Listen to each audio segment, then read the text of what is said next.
What's up, guys? Welcome back to Newswave. Well, it looks like another Switch and Switch 2 game has leaked out early. This one's kind of strange, though, because it had leaked before, went away, and is now back, but we'll go over all of that here today. Also, we are going to be talking about Valve and Steam seeing quite a bit of backlash online after they made an update to some of their guidelines for the platform.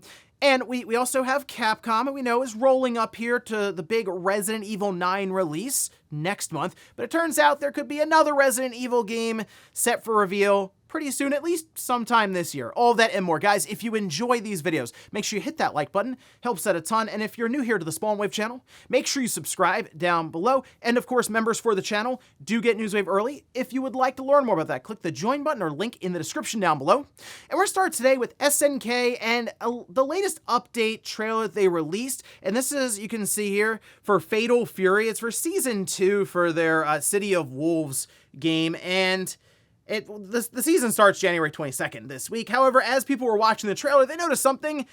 It looks like generative AI. So the thing is, I've talked about before, Unreal Engine has a certain look to it for different games, and they kind of start looking very similar, especially with the different environments where it's going for a more realistic look. Generative AI has kind of a similar stigma to it, where you start seeing it and go, wait a minute, did AI make this? And that's currently what's happening here with this latest trailer, as there is a stark contrast between even the in-game art style and then these very weird, realistic looking cutscenes or just visuals that they have in the game. And some people are pointing out some oddities, like one person's missing like a foot in the trailer, and SNK using generative AI, not too shocking, all right? It's a cost-saving measure that people are concerned could really take over the industry and just look bad, like outright. I mean, you look at some of those cutscenes and it's just like, whoa, what's going on here? But there you go, SNK seems like they're in with generative AI, although we haven't heard any kind of real statement from them. From what I've seen around this trailer, it seems like the fans are probably onto him with that one. Also, it looks like we have some updates coming our way for a couple of Far Cry games, older ones that people look back on very fondly. And like you can see, this is a message that was posted by Far Cry over on their social media account. And they have several different emojis here with plus signs kind of adding up to different games. And from what we can tell, we have Far Cry Primal, Blood Dragon, and Far Cry 3 are all referenced here, and at the end they have what looks to be 60 frames per second. Well, we at least have confirmation for one of those titles, and that is indeed Far Cry 3. It is a 60 FPS update that will be available starting this week, January 21st. It's just a free update, and I guess they're going to just be unlocking the frame rate. I don't know if they'll be doing any other visual enhancements, and they do mention it's for current gen consoles, so Xbox and PlayStation, and I guess they're doing these sort of separate announcements. Maybe we'll see Far Cry Blood Dragon and then Primal announcement this week as well, but at the very least, hey, Far Cry 3, January 21st, good game, by the way. It's one that I've thought about replaying for quite some time. I even did fire up Far Cry 3 Classic. I think it's still installed on my PlayStation 5, and I turned it on. I was like, oh, it is capped at 30. That's kind of gross. I mean, now we're used to 60 and even 120 frames in some games. So, I don't know, I was curious about the trophy list and stuff there. When I played it back in the day, I played it on the Xbox 360. So, it'd be interesting, I guess, to play through it again here, 60 FPS, and see how that trophy list is looking, just kind of for fun. Great game, though. If you haven't played it, that's, to me, like the best villain, I feel like, in Far Cry, so definitely one worth checking out. Oh, and here's a pretty funny message you can see. This was over on good old Twitter X, and it's from Switch Up. It was that they accidentally show off the OLED Switch 2. That screen is huge, and it seems to be some marketing material that Nintendo themselves put out online, and I mean, look, there are no bezels on that Switch 2, and I didn't know if they were just joking about it or something. I know we have the OSM thing that popped up on Nintendo's website that people were speculating on. This to me just looks like bad Photoshop, like an intern or somebody, some marketing company they outsourced to, did a really bad job cutting out the frame of what was probably a blank Switch 2 here and just dropping an Animal Crossing screenshot. I've had to do that as well with different Switch 1 and then Switch 2 images, and at least usually I try to keep the bezel in there, because otherwise I end up with a Switch OLED, apparently. And guys, with some of the quick news out of the way, let's get into the bigger stuff. Let's start right away with a Switch and then Switch 2 game that seems to have leaked again. Now, this is a title that leaked out a year or so ago, and it seems to be set up once again for a release. Now, We can see this. This is over on Nintendo Life. They say back in April 2024, when developer Tango Gameworks was still sitting under Microsoft, a PEGI rating for the game on Switch appeared. That is Hi-Fi Rush. And I remember we were covering that, and it was kind of interesting because I thought, I'm wondering how they're going to make this work on the Switch 1, because it is tied to frame rate when it comes to the rhythm aspect, and it isn't a game that they were putting on like the Xbox One or like the PlayStation 4. Clearly they were targeting PlayStation 5 and Xbox Series, and we did then have some assets get out there that were like data mined, and it looked like they had a Switch related, like for the logo, shirt. So, I mean, the pieces were there, it fit together, but little did we know there was the situation brewing behind the scenes, at least it looks like from the outside looking in, that Microsoft unceremoniously ditched Tango Gameworks entirely later that year, again, after the rating appeared online. So, almost seemed like they had plans, and then I guess as they were working up to some sort of release, they had to put it on the back burner because Tango was maybe not even going to be around. But then, of course, the company has been acquired by publisher Krafton. So this latest rating could actually result in a port coming to fruition. And if you take a look at the source on PEGI, it lists two separate entries, one underneath ZeniMax Europe Limited, Bethesda Softworks Europe, and the other under Krafton. So to me, it seems clear. I mean, it seems like they're going to attempt this. And again, I say attempt this because I don't know if they would make this a 30 FPS game. Again, with how it's tied to the rhythm aspect, maybe they could make it work, and they already figured all of that out, and it was ready to come out, but all the stuff behind the scenes, all the legal stuff with where's Tango even gonna be next year when we were planning on releasing this thing? Well, that's kind of been smoothed out, and Krafton seems very, very interested in Hi-Fi Rush, to where I assume they're working on Hi-Fi Rush 2, and they're probably looking at ways to get Hi-Fi Rush out to more and more people, and you feel like you would drop it on, if you can get it on the Switch 1, yes, but then also the Switch 2, and I figure there'll be a Switch 2 edition that pops up either at launch alongside of us, and we're just seeing one part of the rating, or down the road and the Switch 1 is the first stop for this game. So again, I'm going to be very curious to see how this game holds up and how it runs on the Switch 1, and then see what kind of enhancements we get on the Switch 2. But it is good that this game, I feel like, is going to get more backing than it did previously, as it was kind of a surprise to where Microsoft, I liked the Shadow Drop at the time because I had Game Pass. It was a very unique looking game coming out of Microsoft, and Bethesda and ZeniMax. It's like, okay, Tango, they got something different than Evil Within, and I thought it was a great game, so why not? Put it on more platforms, get more people involved with it and interested in it, and get set up most likely for the sequel, probably a few years down the line. So at this time, we'll keep an eye out for Hi-Fi Rush most likely getting announced for the Switch 1, and then probably in turn the Switch 2. Next up, let's talk about Valve and Steam, and quite a bit of pushback that they're receiving online right now around their guidelines for AI disclosure. Now, if you're unaware, with different games that are submitted to Steam, they do ask you questions around, are you using artificial intelligence for development? Are you using generative AI to create art assets or other parts of the game? And depending on what you answer, you may end up with a tag that says basically created with AI. Now, many people have wondered, is that too broad? What does that mean for people who are using tools versus who are just generating artwork outright, and AI is just making most of the game? Because I do think there should be a distinction there, but Valve has made an update, and we can see. Now, this was noticed, you can see GameDeveloper.com had this posted saying, as spotted by Game Discover Co.'s Simon Carless, Valve has updated its developer disclosure form for generative AI use. Developers do not need to disclose if they used AI-powered tools, so like code helper software. Now, again, if you're unaware, you can have things set up, and there are many different applications that'll do this, where you can pick which large language model you want to use. Maybe you're using ChatGPT, or they have like Claude Code is a whole thing now, but you have an application where you will prompt or talk to that app. It will then in turn tie in the large language model, and based on what you tell it to do, it'll try to code the entire thing for you. Okay, so it seems like that's not something then that would be included here that would get that AI tag. They go on to say, but they do need to list any use of AI to generate content for the game, and or AI content generated during gameplay. Essentially, if any generative AI content makes it into the game or the game's associated materials, developers will need to disclose it. And I do think right now that is the hot button topic, is more the art side versus the productivity side. So if you use AI to QA, quality assure, test your game, I don't necessarily think people are as opposed to that as, hey, have AI just make everything you see in the game. All the artwork, any assets for the environments, character models, the whole thing. At that point, yeah, you should probably tell people, we used AI to make 90% of this game. But do people really care if AI is tied into some of the math, maybe, and some of the things you're figuring out with the physics or other parts of the game to design it? Not from the art perspective, but just making the game function, and maybe you are working with these code helpers. Again, it's very different, I think, in terms of how you're using AI, because on one end, yes, it can be a very helpful tool that we'd like to assume could speed up progress and development and get some of these 7-year dev cycles down to maybe 3 or 4. That would be a plus.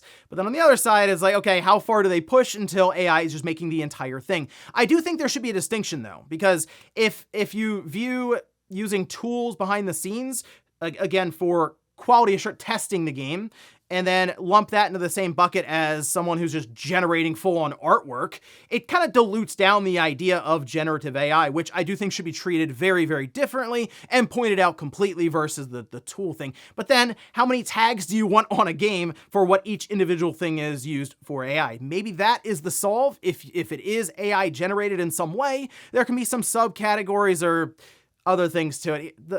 My issue is I think we're going to see more and more games outright leverage AI in some way, and then you're kind of just tagging everything with AI. To be honest, I think there'll be a lot of games that use AI. You don't find out about it for several years until they do that one GDC presentation. And they're like, hey, look, here's how we used AI and leveraged it behind the scenes to make that Game of the Year title from 2027. They're telling you this in 2030 or something. So the whole Valve Steam thing is interesting. Let me know how you would go about this if you were Valve, because there's certainly no shortage of games being submitted on that platform. Last year alone, there were 19,000 games that were released on Steam. In the entirety of the PS2 generation for unique titles that were globally released, there was under 5,000. So yeah, quite a difference now. Next up, let's talk about Capcom and Resident Evil. As we know, Resident Evil 9 is coming out at the end of February, and it looks awesome, especially Leon's gameplay. It looks like a blast, literally. But there could be another Resident Evil game that's getting set up for reveal, most likely, I assume, after Resident Evil Requiem comes out, but it's going to be another callback and another remake, kind of as you expect with sort of the schedule they have set up now, but we can see. This is over on VGC, saying Capcom will reportedly announce its next big Resident Evil remake later this year. That's according to reliable sleuth Dusk Golem, claiming that the next one up is Resident Evil Code Veronica. So that's one that a lot of people have been calling for. I'm not as familiar with Resident Evil Code Veronica, but people who are really into just the whole timeline of Resident Evil and the different games, you got to get Code Veronica done and just get it set up. I mean, at this point, Capcom may as well remake all the Resident Evil games. And I say all because one of the other games that was kind of being lumped in, as Dusk Golem sort of mentioned here with Resident Evil Code Veronica being said, saying there's not a Resident Evil 5 remake that's going to be announced this year, implying that yes, Resident Evil 5 will get a remake of some kind. And I mean, just go by the numbers, you figure, yeah, okay, 2, 3, 4, 5, okay, sure, we get Resident Evil 5. And it's one of those things where I think about Resident Evil 5 and I'm like, was it that long ago? And then you look it up, it's like, wow, it was almost 17 years ago that Resident Evil 5 came out, but I'll still see Chris punching a boulder and I'm like, man, that was yesterday. So, I mean, yeah, the game could, I'm sure, with RE Engine now and how that game looked, I mean, it looked crazy, I'm sure. With their newer engine, they could do all kinds of stuff, of course, with co-op and online, and I'm sure that is stuff that they already have in mind and have been working on. But Code Veronica, it's what fans have been calling for, and I'm sure Capcom is quite ready to cash in on that. And then I'm sure later on 5, and then maybe 6. I don't know. They may as well remake, like I said, as many as possible because they keep selling, so why not make a bunch of money? But at least for now, Resident Evil Requiem coming up at the end of February, and then maybe we can look mid-year or so, around that time, E3, not E3 time, for a Code Veronica reveal. And in our last bit of news, let's talk about Highguard again, because there was some information that got out, and I could not believe, I had to read it a couple of times. I was like, this is a weird one, but it does make me question more and more how detached maybe Jeff Keighley is from the games industry with the Game Awards show. But take a look. This was posted by Paul Tassi. Says, I've learned that Highguard did not actually pay for that Game Awards finale spot. It was just a show putting it there. And, okay, so weeks ago, Imran Khan said the same thing. I had some people tell me that this is actually correct. So, I had to go looking after hearing this. I'm like, what? Highguard just kind of fell into that spot because, well, now I have to assume. Before, remember, I said, well, it must have been money. That's what you assume to close out the show and have that massive spotlight placed on your game. You probably exchange more money and boom, you're in, right? No, it seems like maybe Jeff Keighley just really liked the game, or people at the Game Awards who are putting the show together liked the game. If nothing else, maybe like the lineage of, oh wow, ex-Titanfall developers and stuff are putting this new shooter live service hero game together, and it's a different time now. We've seen this play out multiple times, and people, I will say, they've of course fallen into their like specific live service games, their forever games almost, and it's hard to pull them away from it, but people now more than ever are just skeptical of live service games now. You really have to have something completely different that really jumps off the screen, and I don't think Highguard did it as we see the reception to it, and I do think it would have gone over at least a little better if it didn't close out the show. So if Highguard was the second to last reveal, all right, and it was like, okay, here's Highguard, but then the final thing to close out, and it's them saying there's a new Knights of the Old Republic game coming. We're getting the old band back together. It's gonna be great. I think people would have not given Highguard a pass, but it wouldn't have seen the backlash that it did, because that was legitimately supposed to be the big finale for the show. So in a way, Jeff Keighley kind of messed it up. The Game Awards kind of messed it up for me because they haven't said anything about Highguard. Apparently there's been a playtest going on, but then I look around and not many people heard about the playtest. So I'm thinking they probably brought streamers in, and they'll probably do one big embargoed release of streams and VODs and stuff of some of these people playing the game and just talking about it. So I guess look out for that if you're curious about Highguard. Otherwise, it's out in less than 2 weeks, so we'll see how that goes. And before we go to the comment of the day, we'll take a look at the poll that I posted up yesterday, which is Game of the Year Madness. This day 24, Dispatch versus Trails in the Sky first chapter. And wow, I wasn't necessarily expecting this. A little bit of a surprise. Dispatch overtaking Trails in the Sky first chapter. Now, these are two games that I do like quite a bit. Still playing through Trails, about 35 hours in for that one. I told you guys I would take my time with it, but Dispatch, I played through it a couple of sittings. That's a great game. It is. And it's different than a kind of game I usually play. I don't really like the Telltale games much, but I think the characters, the story, everything that they told here, even the little bits of gameplay that they had in there were somewhat different enough. And that game's really stuck with me. So yeah, Dispatch right now for me is one that I think I would vote for, only because I also haven't finished Trails in the Sky. I need to get to the end, and then who knows, maybe it can change completely, because this is the game that's supposed to open up for the entire franchise of never-ending releases and hundreds, maybe thousands of hours at this point, for all I know, of gameplay in front of me. And we'll finish up with the comment of the day, as you're seeing here. This is from Jimothy, who says, how would mouse controls work with a Switch 2 Lite? They wouldn't. I mean, look, Nintendo's done this already, where they have ideas for the Switch, Labo being one, and then they release the Switch OLED, and they just go, hey, look, Labo just doesn't work with it because we changed the screen size. That's just it. I mean, with the Switch Lite in handheld mode, you would have certain games need a Joy-Con that don't work well with it or at all. So that's kind of it. It just wouldn't have mouse mode, and I mean, I guess that means, hey, you're not playing Drag X Drive with it. Although Drag X Drive, I know you can tabletop. That feels like a game that's docked mode anyway, and the Switch 2 Lite wouldn't be dockable. I mean, we're talking about a system that's called a Switch, but it can't actually switch. So that's just like, that's right there. It just shuts the whole thing down anyway. It's like Nintendo has the idea of multiple devices per household, and having a handheld only cheaper model is generally the way to get there. All right, so I do think the Switch 2 Lite will happen eventually. I don't necessarily think it's going to happen soon. I mean, I think we have to get at least 2 years into this generation before we start hearing about it. Certainly, whenever the Switch 1 gets discontinued and they're not manufacturing anymore, they have to find at least a lower floor price or starting price, because if the Switch 2, even at $450, Nintendo probably wants to be somewhere in the 300s with some sort of option, and that would most likely be the Switch 2 Lite. And ladies and gentlemen, that's gonna do it here for Newswave. If you enjoyed this video, guys, hit that like button. If not, hit the dislike. Leave comments down below about everything we talked about here today. If you missed last week's Newswave, I'll leave it up here on a card. Or maybe you wanted to hear a mini podcast between myself and Colin Moriarty from Last Stand. Actually a nice sit down just talking about the past, present, and future of gaming. And yes, that did include some discussion of Web 1.0 and dial-up is the whole thing, but I'll leave that right below. Thanks guys for watching, and I'll see you next time.